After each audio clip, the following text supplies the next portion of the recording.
Hello, it's Sammy. Thank you for stopping by. Today I want to talk about frizz, and I titled this video Frizzy Hair. Should I care? And I'm going to get into that in just a moment. But before I do, I wanted to just, for anybody that doesn't know what's going on with my hair, I decided to grow out my natural curls recently after the Japanese hair straightening process discolored my naturally silver hair. Made it a really not cute yellow color, and that color won't come out. So I decided to stop straightening my hair and just grow out my curls. Sorry, this is crooked. I don't know how to, I'm still learning about how to record myself for YouTube. And I also just wanted to quickly mention that I have allergies and I might cough, and I don't know how to edit these things yet. So please forgive me if this is kind of amateur here. So anyway, so that's what's going on with my hair. And it's been a very emotional roller coaster so far, which I'd like to discuss in another video, what I think is going on there, growing out my natural hair. But for today, I want to talk about frizz. And I am going to say some things about frizz that I suspect are going to be really unpopular, but I'm going to say them anyway, because this is how I feel. And I think it's important to say it. So first, let me start by describing what I mean when I say frizz in this video, when I say frizzy hair. When I say frizzy hair, I'm talking about hair that's been well cared for, it's been properly cleansed and conditioned and moisturized and cared for. I'm not talking about hair that's been neglected, so it's frizzy. Okay, so that's what I mean by frizz. And really, I think when we talk about frizz in our culture, or in general, I think in any culture, when people think of frizz, what I think that they often, when it's related to curly hair, not frizz in straight hair, but when we're talking about frizzy hair and curly, I think we're just talking about what naturally curly hair looks like, right? Now some people, I'll say, some people are born with naturally curly hair that has no frizz. Like they could do whatever to it and it just doesn't frizz, it just curls. But then there are other curlies like myself that have curly hair that does have some frizz. And even if I take really good care of it, it's going to just have some it's going to have pieces that just don't curl with the rest. They're going to stick up, and it's not going to look smooth and shiny. It's not going to look like straight hair that's been curled, right? So I think this is my perception. My perception is that when we think of frizz in curly hair, we think of curly hair that does not look like straight hair that's been curled. And that actually brings me to another thought I had this week, which is that I think I spent my whole life as a curly going about it all wrong, like trying to make my curls look like straight hair that's been curled, not letting my curls just look like what they look like naturally. So I'm going to say something unpopular. Get ready. The curly girl method, for me, okay, this is where I'm going to cough. Hang on a second. I'm back. Okay.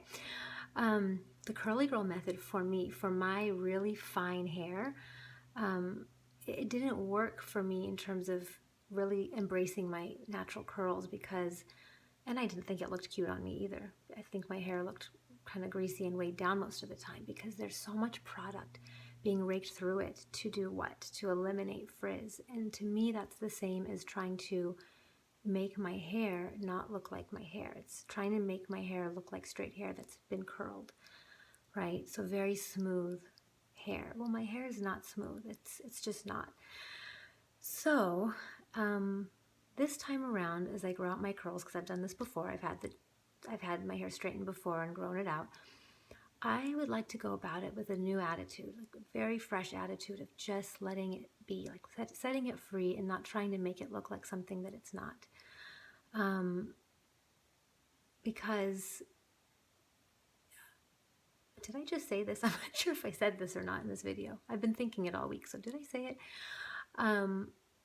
My perception, just growing up, just watching, right, television and movies and looking at magazines, my perception of curly hair has been that it's only considered glamorous or acceptable as something beautiful if it looks like straight hair that's been curled, right? Not just what it looks like in its natural state. So this is where I would like to change my perception and not try and make my hair look like that, like straight hair that's been curled. To just let it be, to set it free, let it be what it is. If that means there's frizz, that means there's frizz, because that's part of embracing my natural hair, right?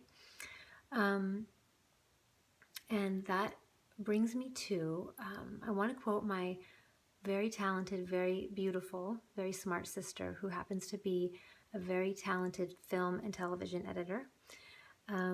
She's probably edited some of your favorite shows over the years, I'm telling you. She's very talented and sought after. She and I were having a conversation this week about frizz, and she was saying that the beauty is in the chaos, right, of curly hair, that it's not orderly, it's not going to be uniform, like straight hair that's been curled is made to look uniform. But naturally curly hair isn't that way. My sister has naturally curly hair, by the way, if I didn't mention that. And it's beautiful.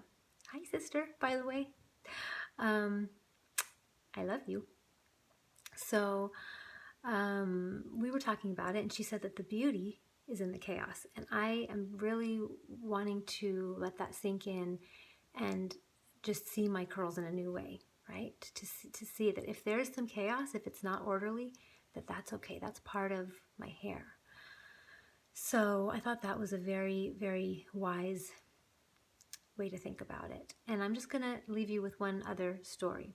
This is a story about when I was in high school.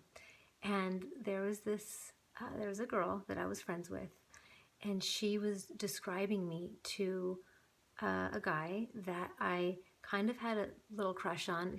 He didn't know me, but I kind of knew about him, and so she told him that I had a crush on him, and he said, "Oh, what does she look like? Who is she?" I don't think he went to our school, something like that. So he didn't know me. And she described me, she told me that she said, well, she has frizzy brown hair. Now, does that sound like it's meant to be describing me as like my hair is attractive or not attractive? To me, that sounds not attractive to describe curly hair as frizzy hair. The thing is that I think is so interesting about that is that it was the 90s and my hair actually didn't even have frizz because it was so crunchy from product, right? People in the 90s, for growing up in the 90s, you know what I'm talking about with curly hair. There was so much gel in my hair. It looked wet all the time. There wasn't frizz. So to me, she was equating curly hair with frizzy, naturally curly hair with frizzy hair.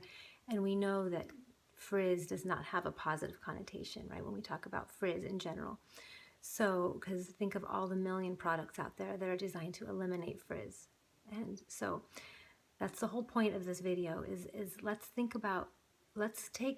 make naturally curly hair and frizzy hair. Let's separate that out because I don't think that, or maybe not separate it out, but let's not talk about them like they're, what am I trying to say? I'm trying to say that frizz happens, right? Frizz happens, and it's not a bad thing. It's just it can be part of naturally curly hair. So I'm going to try and embrace it, and I'm not going to try and make my hair do something that it doesn't do naturally this time around as a curly. I'd love to know your thoughts. If you relate to any of this, I'd love to know. And thank you again for your time and for stopping by and joining me. Okay, see you next time. Bye.